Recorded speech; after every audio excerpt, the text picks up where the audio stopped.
We're in unprecedented days. We've just come through a world pandemic, and folks talk about we've had to lead through crisis. A key part of understanding leadership is that it's a verb, not a noun. And so we now are in new days. Craig Crochelle, the pastor of Life Church, says, we're not rebuilding, we're building new. What the past is gone, and the future is no longer what we used to do. We're not going back to normal. We're now entering a phase where I believe we're leading through uncertainty. And it's going to take a new memory, a new muscle, if you will, of leadership muscle. And it's going to take each and every one of us. We're now at a time, though, that it's almost overwhelming in that this uncertainty of inflation and of all of the challenges of housing, and we could go through and list them all. We still are committed to this growing capacity to reduce dependency. We want to invest, but we have this balance that we're undertaking, and I want to just share with you, the numbers don't add up. And for any of you who know me know that math and I never got along very well. When I took my math entrance exam in college, my advisor said, Mr. Height, did you take any math in high school? And so that has been my history. Math and I just don't agree. But I'm going to write some numbers on the board here for you to understand the complexity and the challenges our neighbors are facing.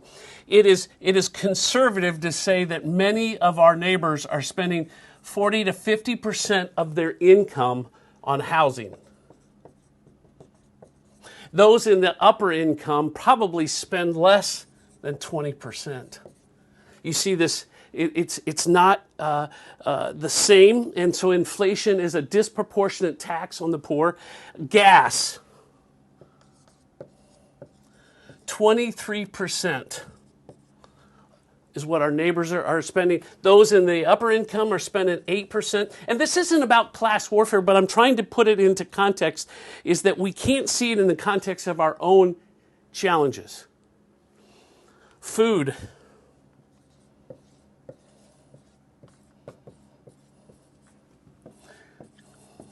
It is something that is overwhelming, and you see the numbers aren't adding up, and I haven't even listed out medical cost. I haven't listed out any kind of utilities, and we know that they're already predicting this winter that utility cost will grow 15 to 20% over last year. We have soon back to school issues for kids going back to school, and the numbers don't add up. And so at Shepherd, I'm asking you for your help in helping us find this balance where we're still committed to growing capacity to reduce dependency. The numbers that you've heard, and so proud of the whole team that's helped our kids have such great reading scores.